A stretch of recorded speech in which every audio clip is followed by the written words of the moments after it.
행복하고 감사하고 기쁜 날입니다. 오늘 귀한 예배를 통해서 우리의 영이 새로운 영으로, 하나님의 충만한 영으로, 기쁨의 영으로 채워지는 시간 될 줄로 믿습니다. 아멘. 자, 말씀 함께 뵙도록 하겠습니다. 오늘 함께 나눌 말씀 사도행전 5장 21절에서 32절까지 말씀입니다. 오늘 함께 나눌 말씀 사도행전 5장 21절에서 32절까지 말씀, 우리 함께 모두 자리에 함께 일어나셔서 생명의 말씀 함께 선포합시다. 초대교회, 특별히 사도행전 기록된 그 교회, 이 시대에 재현해 나가며 하나님 나라를 세워가는 우리 교회를 사용하여 주시옵소서라고 우리 그 믿음으로 함께 두 손을 높이 들고 선포합니다. 시작. 그들이 듣고 새벽에 성전에 들어가서 가르치더니 대제사장과 그와 함께 있는 사람들이 와서 공회와 이스라엘 족속의 원로들을 다 모으고 사람을 옥에 보내어 사도들을 잡아오라 하니, 부하들이 가서 옥에서 사도들을 보지 못하고 돌아와 이르되 우리가 보니 옥은 든든하게 잠기고 지키는 사람들이 문에 서 있으되 문을 열고 본즉 그 안에는 한 사람도 없더이다 하니, 성전 맡은 자와 제사장들이 이 말을 듣고 의혹하여 이 일이 어찌 될까 하더니, 사람이 와서 알리되 보소서 옥에 가뒀던 사람들이 성전에 서서 백성을 가르치더이다 하니, 성전 맡은 자가 부하들과 같이 가서 그들을 잡아왔으나 강제로 못함은 백성들이 돌로 칠까 두려워함이더라.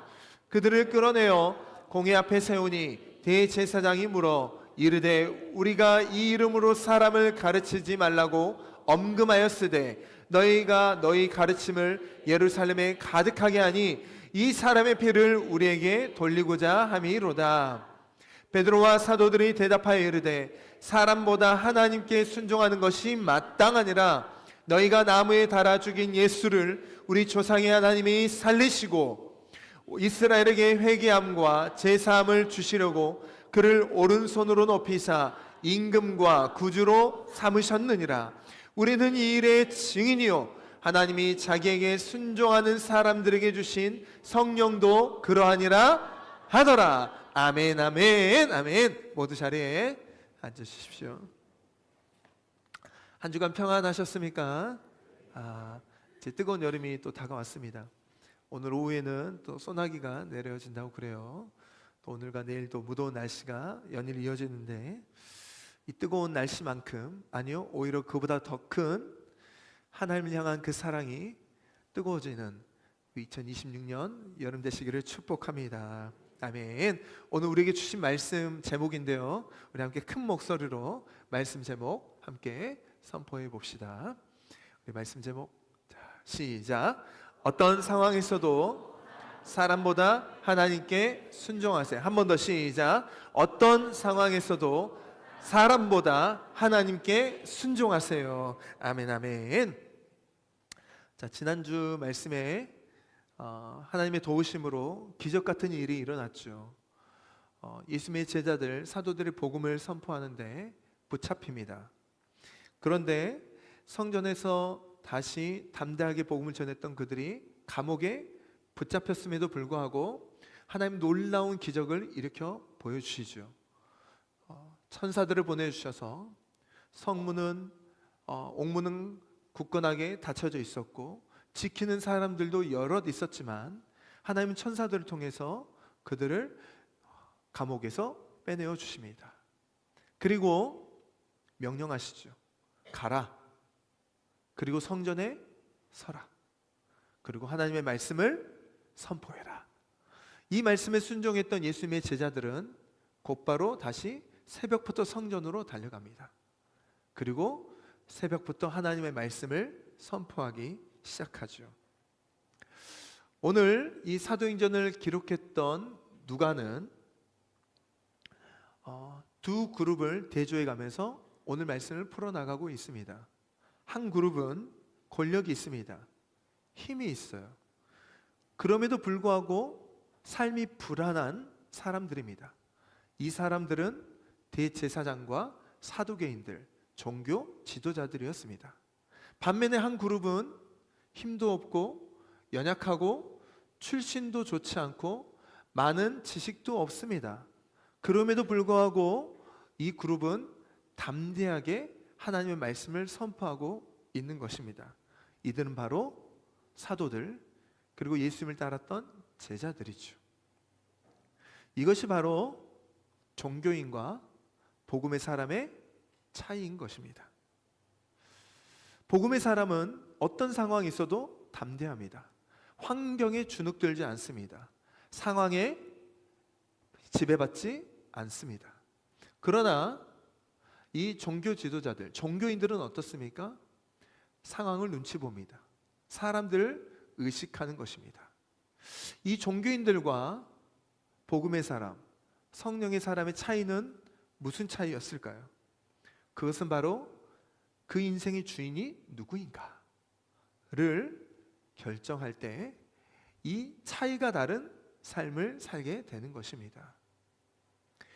인생에는 네 종류의 사람이 있다고 성경은 이야기를 하고 있죠. 첫 번째는 성경에서는 자연인이 있다고 합니다. 예수 그리스도를 믿지 않는 사람인 것이죠. 두 번째는 어린아이 그리스도인이 있습니다. 예수님을 내 삶에 초청은 했어요. 하지만 내 인생의 주인은 아닌 거예요. 예수님을 따라가려고는 해요. 하지만 내 인생의 주인에 예수님을 모시지 않는 사람입니다. 바울은 고린도 교회 성도들에게 어린아이 그리스도인들이라고 이야기하죠. 세 번째는 청년 그리스도인들이 있습니다. 예수님을 내 삶에 모셨고 내 인생의 주인에 예수님을 모셨습니다. 그러나 결정적인 순간에 예수님이 내 인생의 주인이 아니라 내가 내 인생의 주인이 되어버린 사람들입니다. 그래서 예수님을 잘 따라가는 것 같다가도 결정적인 순간에 내 선택, 내 방법을 행하는 것이죠. 네 번째로는 바로 성령 충만한 그리스도인이 있습니다. 이 사람은 어떤 상황에서도 하나님을 선택합니다. 하나님의 뜻을 구하는 백성들인 것입니다. 바로 종교인과 복음의 사람 차이는 내 인생의 주인에 누가 있느냐, 이것이 결정하게 되는 것이죠. 사도들을 시기하고 질투하고 분노했던 대제사장과 사두개인들은 사람들의 인기와 욕심의 그 마음의 중심에 있었습니다. 그러나 사도들의 중심에는 누가 계셨습니까? 오직 예수 그리스도가 계셨습니다. 할렐루야. 하나님 중심의 사람은요, 그래서 항상 담대한 것입니다. 하나님 중심의 사람은 항상 자유한 것입니다. 환경에 지배받지 않는 사람인 것입니다. 그러나 사람 중심의 사람들, 예수님을 따르고자 하는 것처럼 보이지만 그렇게 하지 않는 사람들은 여전히 두려움에 휩싸여 있습니다. 오늘 24절부터 26절까지 말씀을 보면 감옥에 갇혔다가 주의 사자가 풀어준 이 사도를 또 잡아갑니다. 그러나 이들은 어떻게 잡혀갑니까? 끌려가는 게 아니라 당당하게 앞서서 잡혀가는 것입니다. 신기하죠? 잡혀가는 사람은 담대한데 끌고 가는 사람이 오히려 두려워하는 거예요. 잡아가는 사람이 오히려 더 두려워하는 것입니다. 이것이 바로 오늘 본문의 말씀입니다. 여러분, 믿음은 단순한 것이에요. 믿음은 내 인생의 주인이 누구인가, 이것을 결정하는 것이 믿음인 것입니다. 하나님 중심의 사람은 물러섬이 없습니다. 하나님의 사람은 담대합니다. 그래서 잠언 29장 말씀에서는 이렇게 선포하고 있죠. 잠언 말씀 함께 읽어보겠습니다. 시작. 사람을 두려워하면 올무에 걸리게 되거니와 여호와를 의지하는 자는 안전하리라. 할렐루야. 사람을 두려워하면 올무에 걸리게 되어 있어요. 뭐요? 자꾸 넘어진다는 것입니다. 그러나 여호와를 의지하는 자, 여호와를 신뢰하는 자는 어떤 상황에서도 어려움이 와도 아픔이 와도 갈등이 와도 그것을 이겨낼 수 있는 힘이 있는 것입니다. 할렐루야. 이것이 복음의 사람입니다. 하나님 중심인 사람과 또 사람 중심의 사람의 이 두 부류의 특징을 살펴보면, 먼저 하나님 중심인 사람은 하나님의 뜻을 먼저 묻고 하나님을 기쁘게 하는 것을 목표로 삼습니다. 마태복음 6장 33절의 말씀의 삶을 사는 것이죠. 너희는 먼저 그의 나라와 그 일을 구해라. 그리하면 이 모든 것을 너희에게 더하여 주시리라. 이게 바로 하나님 중심의 사람입니다. 반면에 사람 중심의 사람은 사람의 반응을 자꾸 살핍니다. 저 사람의 반응은 어떠할까? 저 사람의 생각은 어떠할까? 그래서 사람을 만족시키는데 내 삶을 자꾸 투자합니다. 또 하나님 중심의 사람은 모든 기준이 말씀입니다. 그래서 하나님 앞에서 정직한 삶을 살려고 애를 쓴 삶이죠. 반면 사람 중심의 삶은 말씀의 기준이 삶이 아니라 여론과 분위기와 사람들이 모든 기준의 판단이 됩니다. 그래서 하나님이 아니라 사람 앞에서 칭찬받으려고 하는 그런 삶을 살게 되는 것이죠. 또 하나님 중심의 사람은 어떤 특징이 있을까요? 칭찬보다 순종을 더 먼저 기쁘게 여깁니다. 그 이유는 하나님에만 만족하는 그런 신앙이 되기 때문입니다. 이것을 보고 코람데오 신앙이라 하죠. 하나님 앞에서의 신앙을 사는 것입니다. 반면 사람 중심의 사람들은 순종보다는 사람들의 칭찬을 더 듣고 싶어 합니다.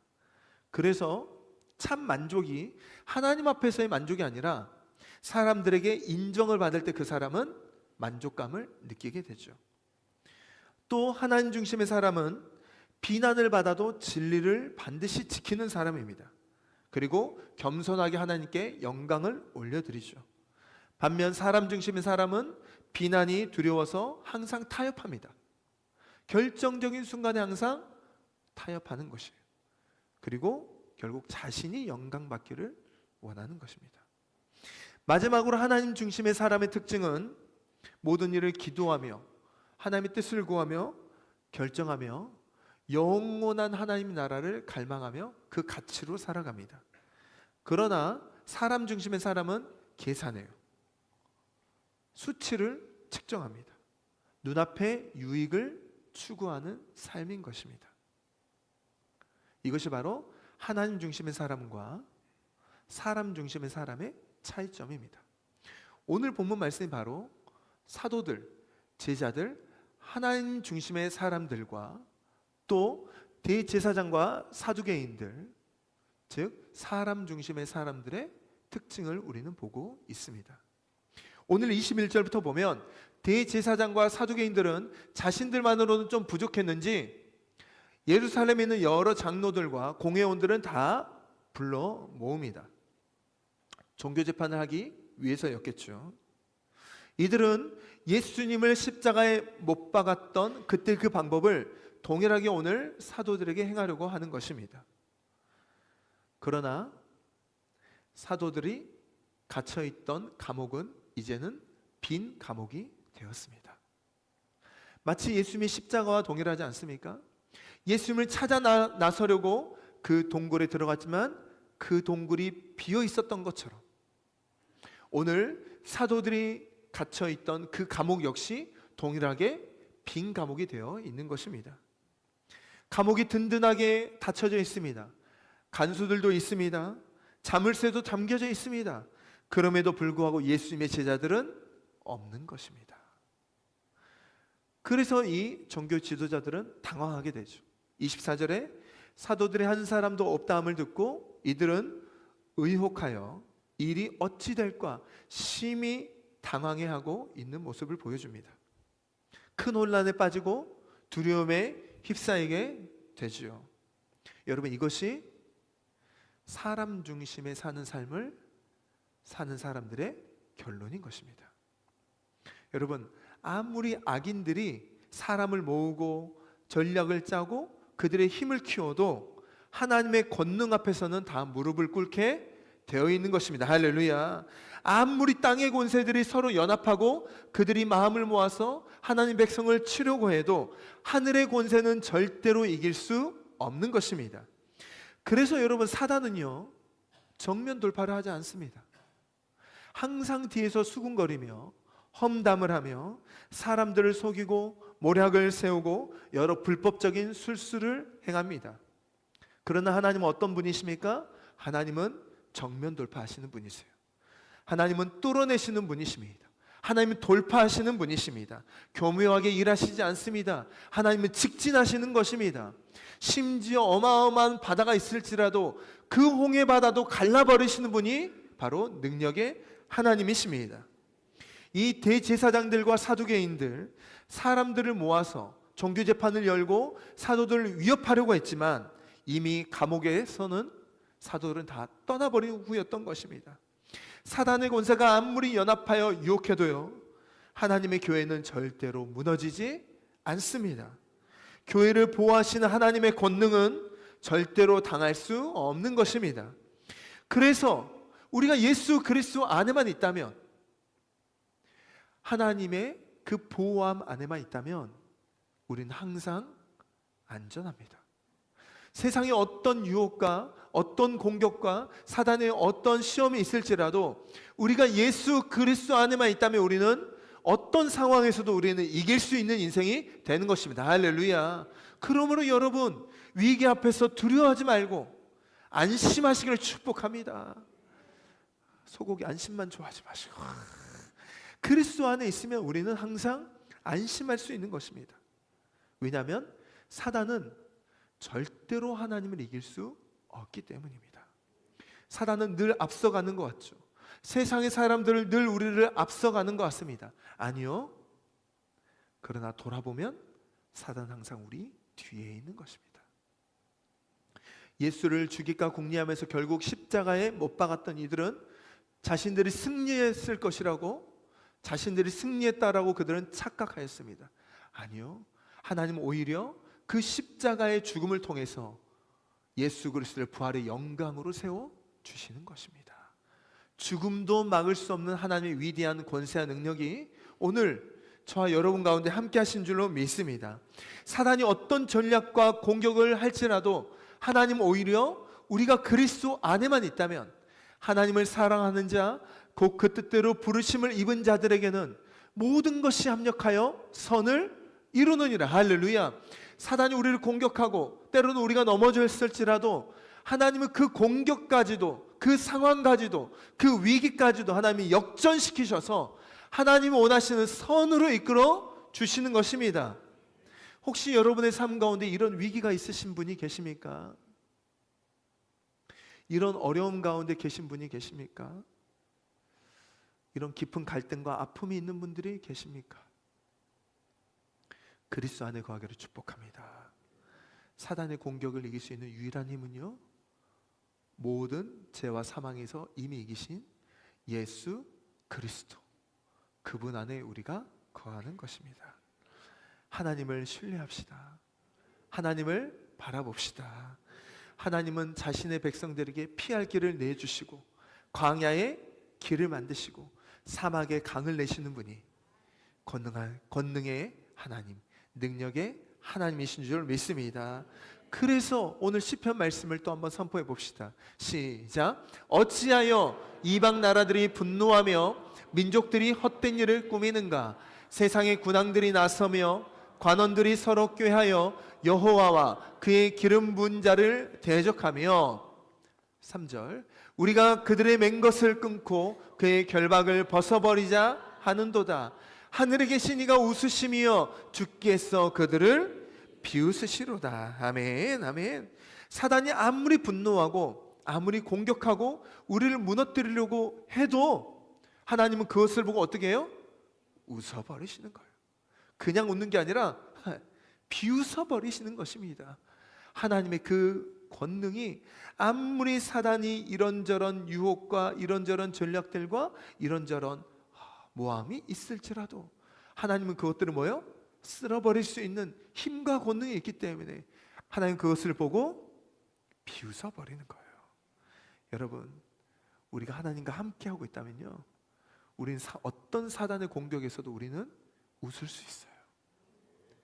우리가 하나님과 동행하기만 한다면 어떤 사단의 공격에서도 우리는 그 사단의 공격을 보며 옳다면 와라, 온 세상을 창조하시고 다스리는 하나님이 나와 함께 하신다, 온 세상을 통치하시고 모든 만물을 다스리시는 그 하나님이 나와 함께 하신다, 이 믿음의 확신이 있다면 우리는 비웃어버리는 거예요.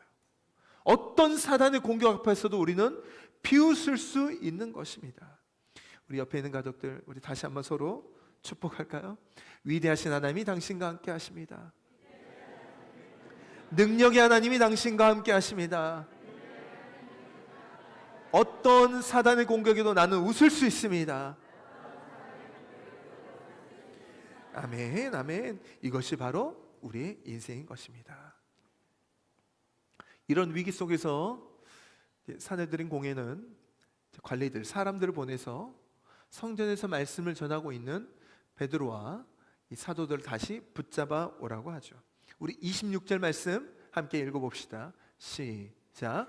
성전 맡은 자가 부하들과 같이 가서 그들을 잡아왔으나 강제로 못함은 백성들이 돌로 칠까 두려워함이로다. 아멘. 이전에는 사도들을 강제로 잡아왔어요. 그러나 오늘 말씀에 어떻게 해요? 강제로 할 수 없었던 거예요. 이 말은 무슨 말입니까? 그들을 잡으러 왔을 때 사도들은 강제로 끌려간 것이 아니라 제 발로 따라갔다는 것이에요. 이들은 쉽게 사도들을 함부로 할 수 없었습니다. 왜냐하면 하나님의 말씀으로 충만해져 있는 백성들이 있었기 때문입니다. 백성들이 있었기 때문에 이 사도들은 피할 수도 있었겠죠. 그 자리를 도망칠 수도 있었을 것입니다. 또는 백성들을 방패 삼아서 관리들을 몰아낼 수도 있었을 것입니다. 그러나 사도들은 그렇게 하지 않습니다. 기꺼이 그 길을 자발적으로 따라가는 것입니다. 마치 겟세마네에서 군병들이 따라갔던 예수님의 모습과 동일하지 않습니까? 이전에 예수님의 제자들은 그 십자가에 못 박히신 예수를 보고 도망치기 바빴습니다. 심지어 수제자라고 했던 베드로는 그 이름 모를 그 하인 여인들 앞에서 두려움에 떨며 예수님을 3번이나 부인했던, 예수님을 3번이나 저주했던 사람이 바로 베드로 아니었습니까? 그러나 이제는 달라진 것입니다. 그러나 이제는 변한 것입니다. 성령님의 충만함으로 인해서 베드로 사도는 달라졌습니다. 오히려 당당하게 예수님과 같이 따라가는 것입니다. 이것이 바로 복음의 사람이요 성령의 사람의 특징입니다. 두려움이 없습니다. 자유합니다. 어떤 상황에서도 이길 수 있는 권능이 있음을 확신하는 것입니다. 그리고 베드로 사도는 모든 공회원들 앞에서 이제 담대하게 복음을 선포하기 시작합니다. 먼저 29절 말씀 함께 읽어봅시다. 시작. 베드로와 사도들이 대답하여 이르되 사람보다 하나님께 순종하는 것이 마땅하니라. 할렐루야. 사람보다 하나님께 순종하는 것이 마땅하니라. 참 베드로 사도는 결정적일 때 참 멋있는 말을 잘하는 것 같아요. 오늘 이 베드로의 고백은 기독교 역사에서도 굉장히 중요한 믿음의 신앙 고백입니다. 우리는 사람보다 하나님의 말씀에 순종하는 것이 마땅하니라. 저는 여러분들이 베드로와 동일한 이 고백으로, 믿음의 고백으로 이 땅을 살아가기를 저는 간절히 바랍니다. 왜냐하면 이 믿음만 있다면 우리는 어떤 상황에서도 이길 수 있는 힘이 부어지기 때문입니다. 오늘 이 말은 어떤 세상의 질서, 세상의 법을 무시하라는 말이 아니겠죠. 이 말은 어떤 말보다, 어떤 권위보다 하나님의 말씀의 권위가 가장 크심을 깨닫고 세상의 요구, 세상의 말, 세상의 명령이 나에게 다가오고 하나님의 말씀이 나에게 다가온다면, 이것이 부딪히고 있다면 그때 우리는 하나님의 말씀에 순종하는 삶을 살아가는 권면입니다. 하나님을 만나는 예배가 있습니다. 하나님을 만나는 거룩한 예배가 기다리고 있습니다. 그리고 세상에서도 자꾸 요구하는 게 있죠. 우리 여행 가자. 오늘 누구누구 결혼식이야. 아니면 가족여행이 있어. 회식이 있어. 출근해야 돼. 내일 일을 위해서 이거 먼저 회사에 나가서 이런 일들을 해야 돼. 하나님을 만나는 일이 있고 세상에서 요구하는 여러 가지 요구들이 있습니다. 이것들이 부딪힐 때 여러분은 어떻게 하시겠습니까? 하나님을 만나는 예배를 선택하라는 것입니다. 여행은 주중에 휴가 내서 가시고, 하나님과 약속되어 있는 이 하나님과의 만남은 절대로 꼭 지키는 여러분의 믿음과 순종의 삶이 되기를 축복합니다. 그래서 세상의 요구와 하나님과의 이 만남이 충돌할 때 주눅들지 마시고 두려워하지 마시고 하나님의 명령을 기쁨으로 먼저 입술로 선언해 버리는 것입니다. 세상의 법과 권위를 무시하라는 뜻이 아니라 어떤 권위보다 가장 큰 권위는 바로 하나님이시라는 걸 깨닫고 그 절대 권위 앞에 우리가 순종하며 나아갈 때 우리는 세상 사람들이 경험할 수 없는 차원이 다른 인생을 우리는 살아가게 된다는 것이죠. 여러분, 인정보다 중요한 것은 신정입니다. 신정. 인본주의, 휴머니즘이죠. 뜻이 무엇입니까? 사람이 사람답게 살고자 하는 그런 흐름이죠. 여러분, 그러나 인본주의, 휴머니즘, 사람이 사람답게 살 수 있는 유일한 방법은요, 신본주의에 달려 있습니다. 인간이 가장 인간답게 살 수 있는 유일한 방법은 하나님을 만나는 데 있는 것입니다. 하나님 중심으로 살아갈 때야 비로소 사람은 사람답게 살 수 있습니다. 사람이 사람답게 살 수 있는 유일한 방법은 하나님을 만나고 하나님을 경험하고 그분과 교제하고 또한 하나님을 찬양하고 하나님을 예배하는 것, 이것이 바로 사람이 사람답게 살 수 있는 유일한 방법이신 겁니다. 왜냐하면 하나님은 우리를 그렇게 창조하셨기 때문입니다. 우리를 예배하는 예배자로 창조하셨고 하나님과의 풍성한 교제를 나눌 때 우리가 진정한 우리의 안에 있는 하나님의 형상을 발견할 수 있는 그런 인생으로 우리를 창조하셨기 때문에, 여러분, 휴머니즘 너무 좋은 말 아닙니까? 인간이 인간답게 살고자 하는 것, 세상에서 말하고자 하는 인간이 인간답게 살고자 하는 것, 그것이 아니라 우리가 하나님 중심으로 살아갈 때 우리는 진정한 우리 삶의 목적과 우리 삶의 열매가 맺혀지게 되는 줄로 믿습니다. 그래서 여러분, 순종은 내 인생의 주인이 하나님이시라는 것을 내가 인정하는 것이고, 순종은 내가 하나님의 명령, 하나님의 약속, 하나님의 말씀을 따라 내가 그것을 믿음으로 살아갈 때 내 인생에서 가장 좋은 것을 공급하시고 책임지시고 보호하여 주신다라는 그 믿음으로 사는 것이, 그게 바로 순종인 것입니다. 그래서 여러분, 순종은 하나님의 보호 안으로 들어가는 것이 순종입니다. 다시 한번 말씀드립니다. 순종은 내가 로봇과 같이 아니면 AI와 같이 그냥 시킨 대로만 해야 되는 것이 그게 순종이 아니라, 하나님은 절대 그런 분이 아니세요.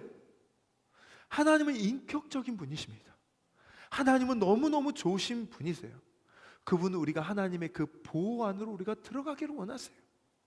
그게 바로 순종인 것입니다. 아파트 한 화재 현장에서 한 아이가 창문에 매달려 있어요. 아래에서 소방관들이 외치는 거예요. 얘야, 뛰어내려. 우리가 받아줄게. 이제 뛰어내리면 돼. 소리칩니다. 근데 이 아이는 이 연기가 자욱한 연기 때문에 밑이 잘 보이지 않아요. 아저씨들이 안 보여요. 어떻게 뛰어야 될지를 모르겠어요.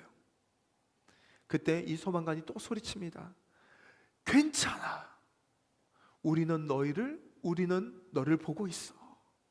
괜찮아. 너는 우리가 안 보여도 우리가 너를 보고 있어. 그러니 뛰어내리렴.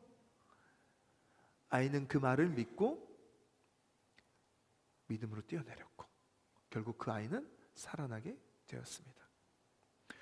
믿음은요, 하나님이 다 보이기 때문에 행하는 것이 아닙니다.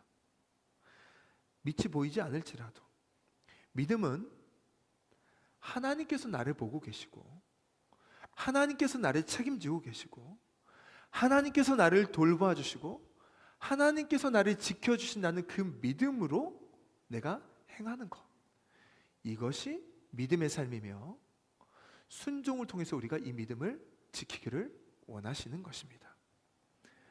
때로는 우리가 삶 가운데 있는 하나님이 다 느껴지지 않고 보여지지 않을지라도 하나님 뭐라고 말씀하십니까? 사랑하는 아들아, 내가 너를 보고 있어. 사랑하는 내 딸아, 내가 너를 보고 있어. 그러니 나에게 뛰어오려.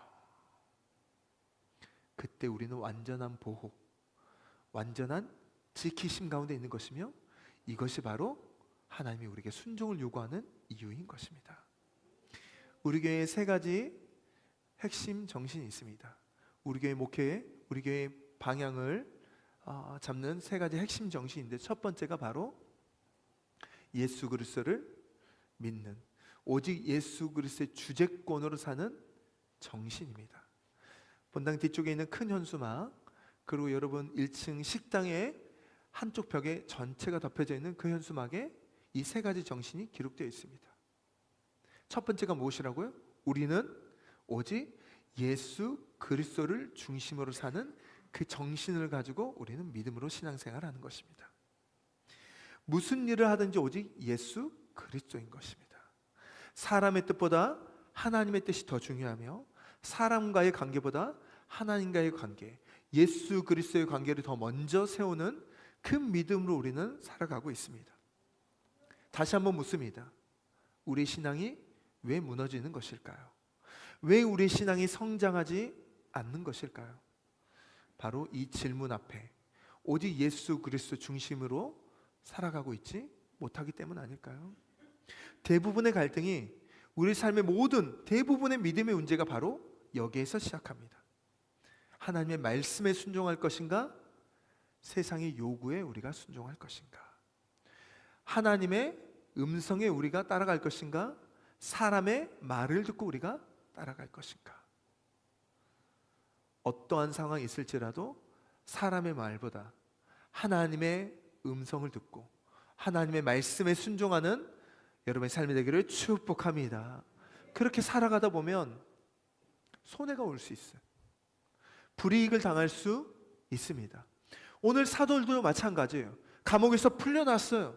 그러면 너희는 빨리 산으로 도망가라, 아니면 예루살렘을 벗어나라, 아니면 이 현장을 벗어나라라고 말할 수 있지만, 하나님은 아니야, 너희들을 감옥으로 내가 풀어준 이유는 가서 복음을 전하기 위해서요. 성전으로 가, 그곳에서 버텨, 하나님의 말씀을 전해. 사도들은 순종했어요. 순종했음에도 불구하고 또 어떻게 해요? 또 잡혀가는 거예요. 이전에는 잡혀갔다 풀려나가기만 했는데 앞으로 살펴보면 어떻게 됩니까? 잡혀갔다가 이제는 매를 맞기 시작해요. 불이익을 당해요. 어려움을 당합니다. 우리 역시 그럴 수 있어요. 하나님이 순종했잖아요. 그러면 뭔가 더 잘 돼야 되는 것 아닙니까? 하나님이 순종했잖아요. 그러면 직장이 더 잘 돼야 되는 것 아닙니까? 하나님이 순종했잖아요. 그러면 내 삶이 더 잘 풀려야 되는 것 아닙니까? 그런데 어려움이 다가오는 거예요. 불이익이 다가오는 거예요. 여러분, 이것을 이상히 여기지 않기를 바랍니다. 하나님은 가장 크신 하나님이심을 믿고 진리의 말씀을 선택할 때 결국은 눈앞에는 위기일지라도 결국은 우리 인생을 승리의 인생으로, 부활의 인생으로, 소망의 인생으로 역전시켜 주심을 믿으시고, 내 삶에 어떤 위기가 다가올지라도 먼저 하나님의 말씀에 순종하는 믿음의 사람이요, 부활의 사람이요, 소망의 사람 되시기를 축복합니다. 자, 그리고 마지막으로 오늘 베드로는 사람보다 하나님의 말씀에 순종하시 마땅하지 않습니까? 라고 선언한 이후에 이 대제사장과 사두개인들과 그리고 이 사내들은 공회 앞에서 하나님의 복음의 말씀을 선포하기 시작합니다. 우리 30절에서 32절 말씀 함께 읽겠습니다. 시작. 너희가 나무에 달아 죽인 예수를 우리 조상의 하나님이 살리시고 이스라엘에게 회개함과 제사함을 주시려고 그의 오른손으로 높이사 임금과 구주로 삼으셨느니라. 우리는 이 일의 증인이요 하나님이 사람들에게 주신 성령도 그러하니라 하더라. 아멘. 야, 베드로 대단하죠. 이 몇 마디 말로 복음의 핵심들을 다 풀어놓았어요. 첫 번째, 나무에 달려 죽은 예수, 저주받은 그 예수, 그 예수는 십자가에서 죽으셨다. 두 번째, 그 예수를 하나님께서 살려주셨다. 죽음의 문제를 이기신 부활하고 승리하신 예수 그리스도를 선언하고 있는 것이죠. 세 번째, 하나님이 그 예수를 높이셔서 우리의 임금과 구주가 되게 하셨다. 내 인생의 왕이 되게 하신 것입니다. 네 번째, 회개와 제사함은 오직 예수 그리스도를 통해서만 가능한 것이다. 하나님께 갈 수 있는 유일한 길은 회개와 제사함을 주신 예수 그리스도 한 분에게만 있는 것이다. 할렐루야. 우리가 이 일의 증인이다. 우리가 이 부활의 증인이 되었다. 우리가 이 복음을 전하려고 할 때마다 성령님도 함께 우리와 동행하여 주셔서 이 동일한 증인이 되어주고 계신다. 여러분, 이것이 복음의 특징입니다.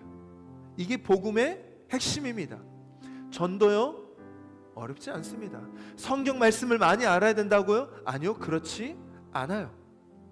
이 조그만 진리만 우리 마음 가운데 새기고 있다면 30초, 길어야 1분, 이 안에서도 우리는 얼마든지 예수 그리스도의 복음을 전할 수 있고 사람들에게 복음을 전하며 전도할 수 있는 것입니다. 어렵습니까? 아니요, 전혀 어렵지 않습니다. 오늘 이 베드로의 선포, 여러분, 전도는 논리가 아닙니다. 전도는 선포인 것입니다. 전도는 지식이 아닙니다. 전도는 선언인 것입니다. 오늘 이 베드로의 선포를 저를 따라서 다시 한번 따라해 볼까요? 첫 번째입니다. 예수님은 나의 죄 때문에 십자가에서 죽으셨습니다. 두 번째, 하나님이 그 예수를 다시 살리셨습니다. 세 번째, 부활하신 예수님이 우리의 왕이 되어주셨습니다. 네 번째, 우리의 모든 죄사함은 그 예수 그리스도를 믿을 때 주어집니다. 다섯 번째, 하나님께 갈 수 있는 유일한 길은 바로 예수 그리스도를 통해서만 갈 수 있습니다.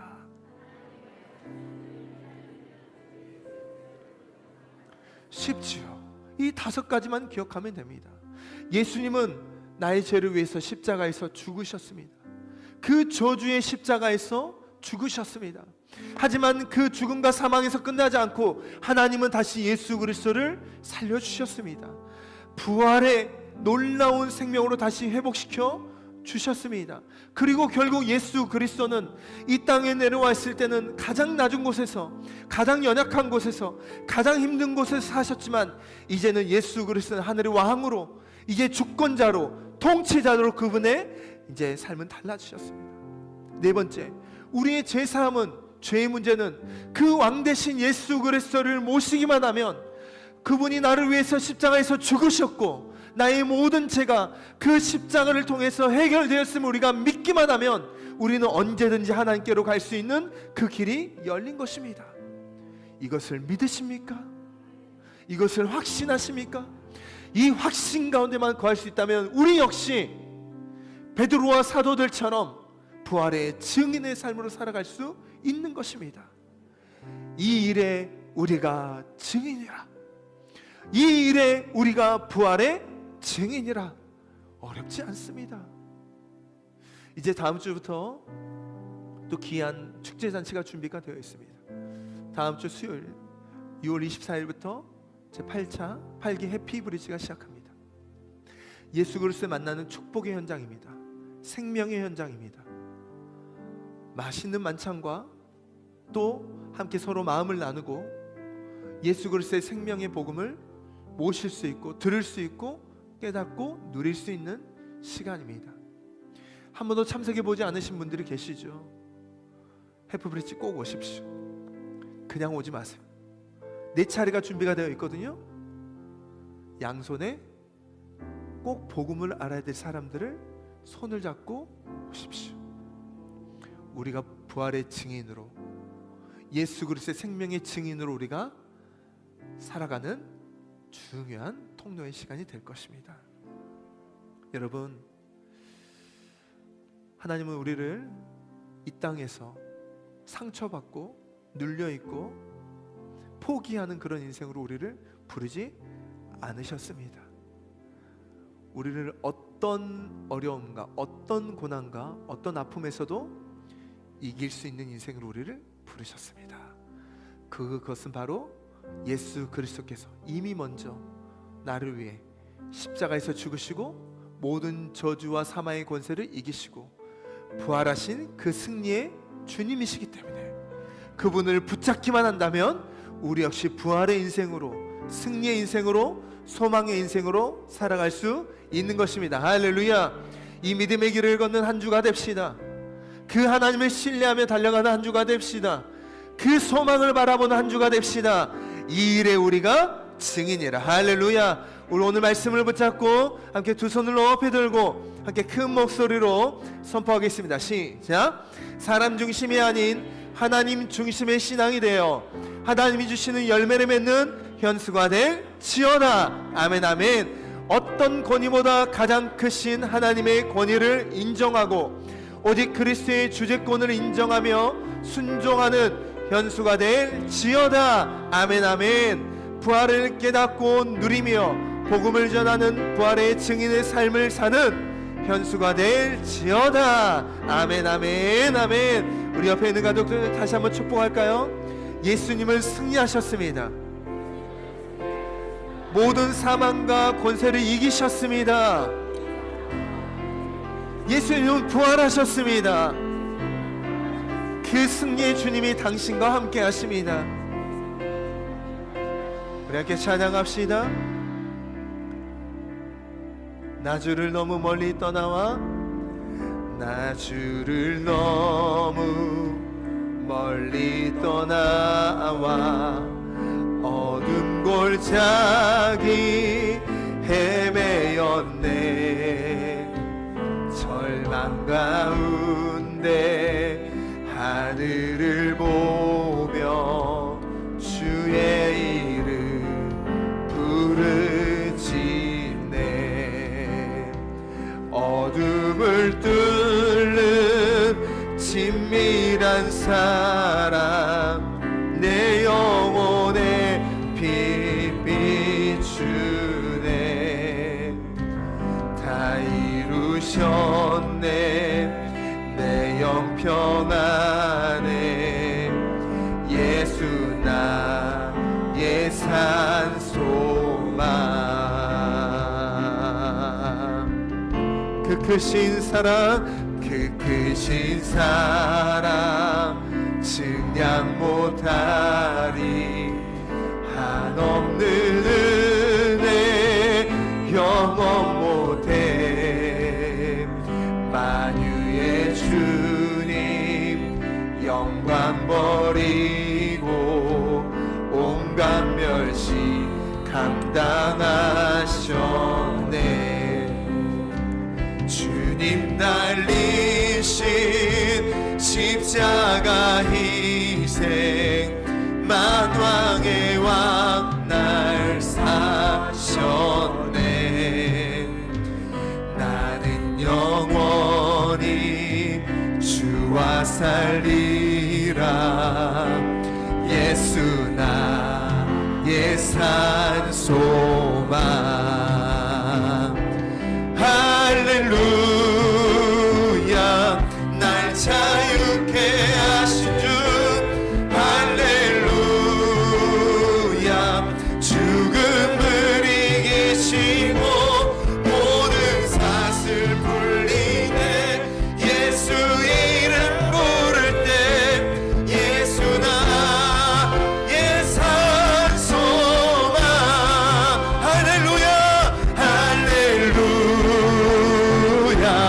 날 자유케 하신 주 할렐루야.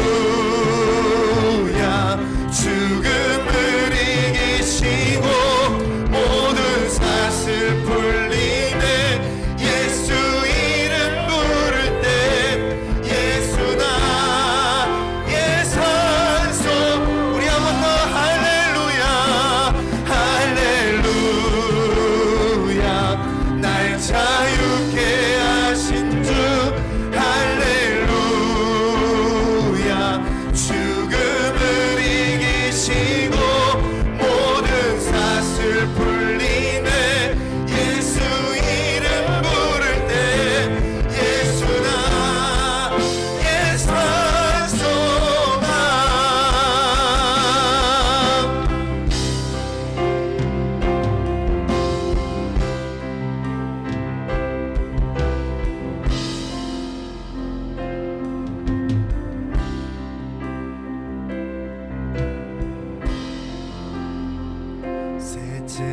날 새벽 침묵을 깨고 약속 이루신 부활의 주 유다의 사자 말씀하셨네.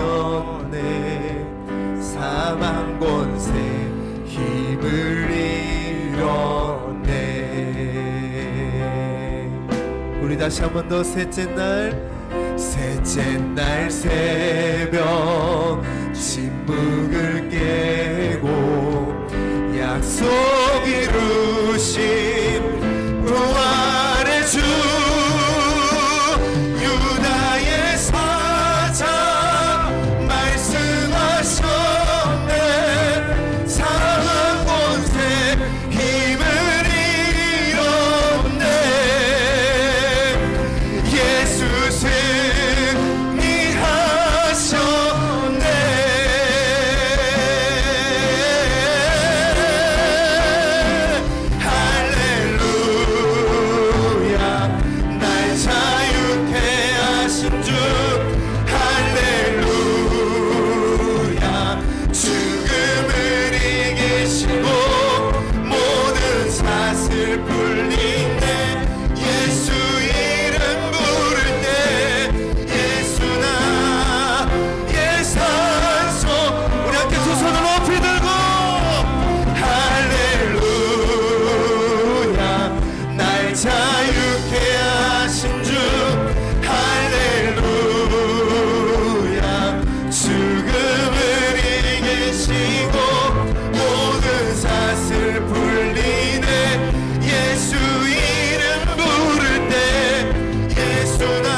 부활하신 하나님이십니다.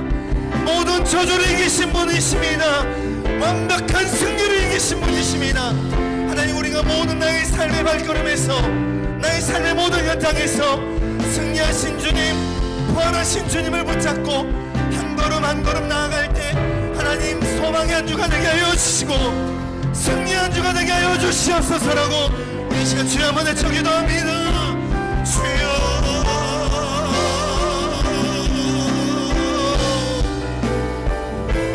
좋으신 하나님 감사합니다. 연약한 인생, 부족한 인생, 허물뿐이었던 이 인생을 하나님 다시 붙잡아 주셔서 하나님 소망의 인생으로, 하나님 역전의 인생으로, 승리의 인생으로 도우시고 지키시고 인도하신 이름을 찬양합니다. 하나님, 오늘 주신 말씀을 붙잡고 세상의 욕을 따라가는 인생이 아니라 하나님의 말씀에 따른 인생이 되게 하여 주시고, 하나님 어떤 상황과 환경에 있을지라도 지치지 않고 물러서지 않고 돌파해 나가는 하나의 승리의 삶, 소망의 삶이 될 수 있도록 아버지 인하여 주시옵소서. 그리하여서 하나님 주신 말씀을 따라, 하나님의 말씀에 순종하는 삶을 따라 살아갈 때 열매 맺는 인생 되게 하여 주시고, 이기신 예수, 하나님 이기신 성도, 하나님 승리의 삶을 살아가는 나의 삶이 될 수 있도록 아버지 인하여 주시옵소서.